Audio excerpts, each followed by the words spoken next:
Well, let's stay then with that response by the Acting Chief Justice Raymond Zondo. To unpack it further, we're joined by political analyst Elvis Masoga and Freedom Under Law's Nicole. Fritz, good evening to both of you, and thank you for your time. Elvis, perhaps let me begin with you. Many are going to question whether or not it was, or whether it was the right decision for the Deputy Chief Justice, the Acting Chief Justice that is, to get involved in this matter in this way and issue a public response in the way that he has. It certainly will not be seen outside of the context of the politics of the day.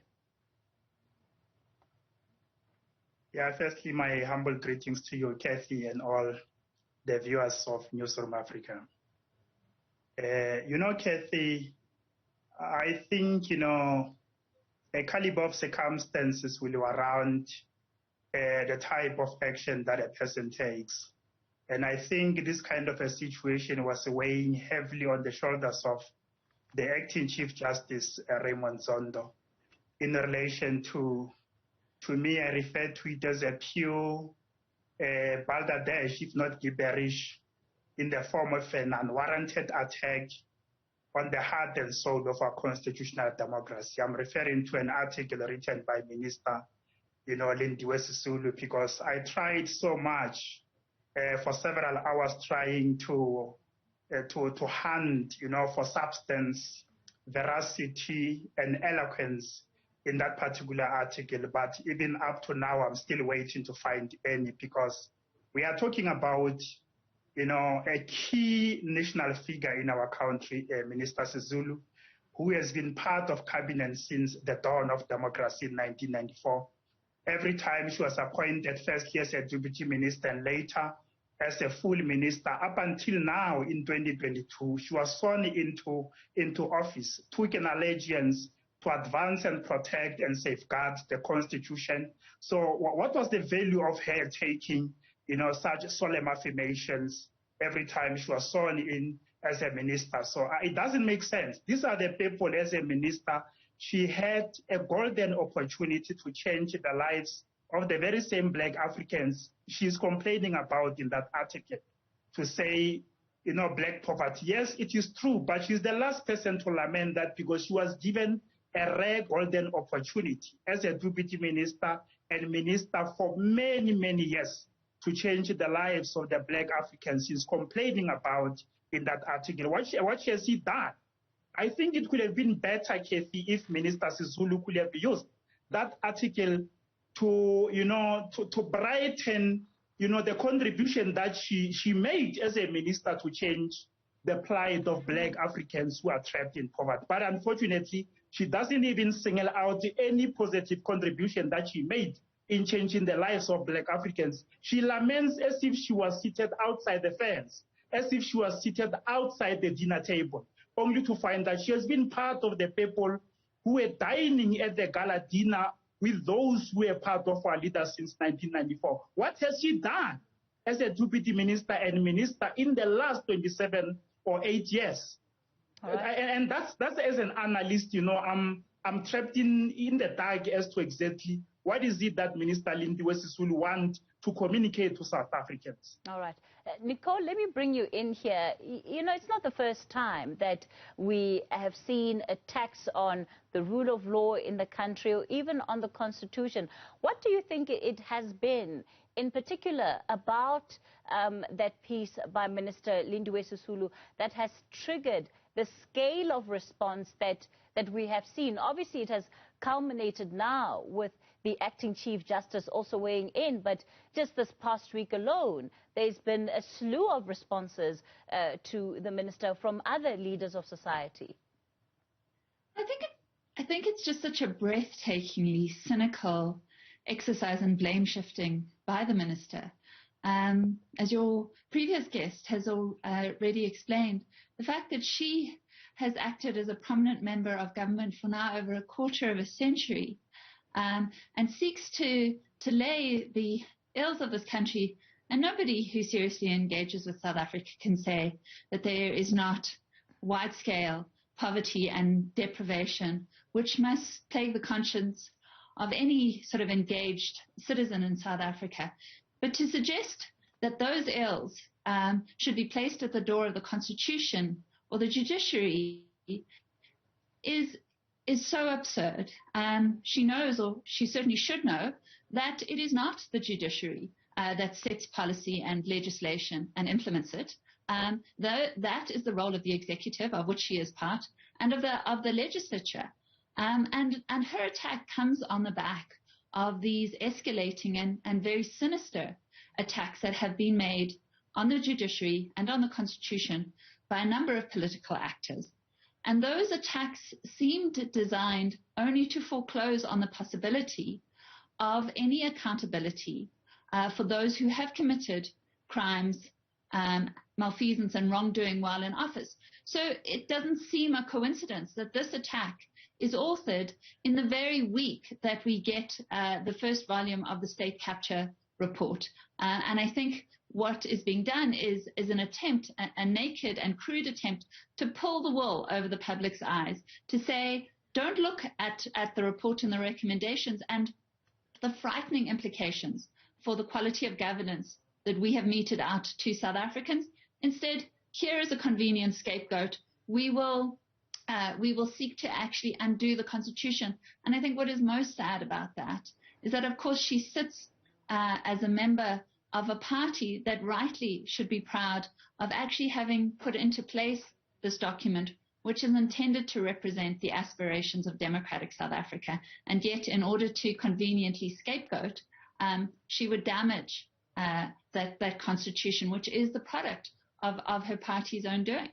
In responding, Nicole, Judge Zondo also said that him and the judiciary would not be bullied, they would not be intimidated, and that any attempts to do that and stopping the judiciary from its work would not succeed. One certainly traces then an undercurrent that that Chief Justice Zondo, Acting Chief Justice Zondo, is pointing to, at least in terms of the totality of how he reads that statement.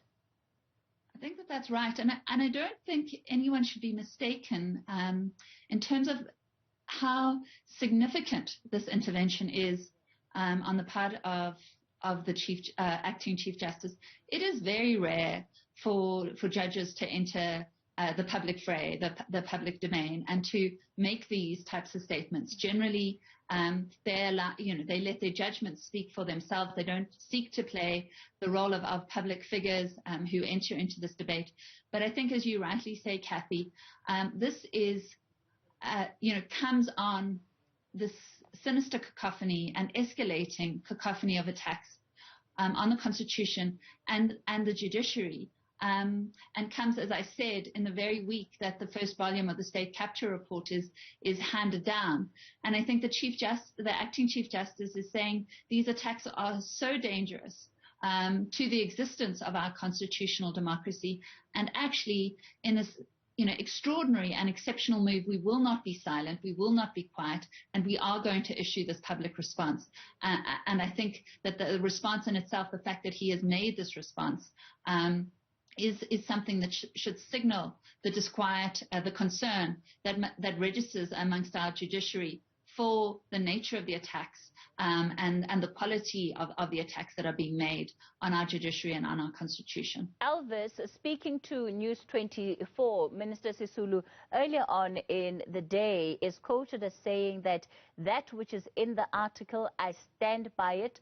We've got to change. What is the point of self-correction if you cannot look back and say we have done this wrong and we can do better? That article was sensationalized. We have got to change. So certainly it doesn't sound like she believes, even upon reflection, that there was anything wrong that she had said. Kathy, the element of self-correction across different academic disciplines, it starts with self. That's why they say self-correction. So I believe if indeed the minister was prudently honest with herself in terms of the element of self-correction, she could have started, applying a clinical analysis, an interrogation of herself in terms of the contribution that she made towards, uplifting the lives of Black Africans, as she complains or laments about in that particular article. But you talk about self-correction, but there's no any element of self in that particular article. Then I'm asking myself, where is that self-correction? What is clouding it? Why am I failing to see it? Like I said, even every person has got the right to freedom of expression, but the position, the space that you occupy in society, particularly as a public figure or a public leader, it warrants you to come to people with a clarity of thought when it comes to accountability. Like I was asking you, Kathy, to say, why can't the minister first begin by ascribing as to what kind of contribution did she made since 1994 in alleviating the plight, the conditions of squalor that are engulfing the Black Africans? Absolutely not. There's nothing self that we can find in that particular article. But, maybe the question might be, what is the actual causality behind the writing of that article? If you have been aware in the last 3 or 4 years, we have been experimenting in South Africa what I can refer to as an ultra-leftist counter-revolutionary inflammation that seeks to destabilize and replace the current constitutional democratic order with a new kind of insurrectionary, kleptocratic empire. And it finds itself in different names. You listen to most of the statements and intentions and threats that are expressed by some leaders of the so-called the radical, economic transformation. And you also, All right. Unfortunately, it looks like we've lost Elvis Masoga there. Nicole, let me wrap up with you then. This issue is very much going to become a political issue. We've already seen calls for the minister to be sacked, given some of the arguments that are being used is that, well, she has sworn in her oath to uphold the Constitution. Can she really be a custodian of government if this is a document that she fundamentally does not believe in? Do you think that it is a fair call for the minister to resign or to be fired? Well, I think the point's already been made and well made.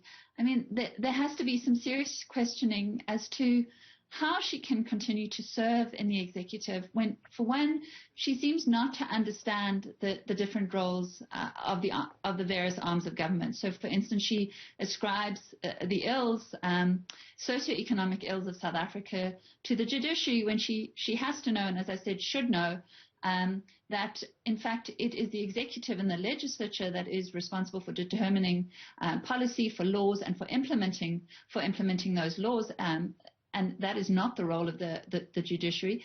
But secondly, as Elvis has already indicated,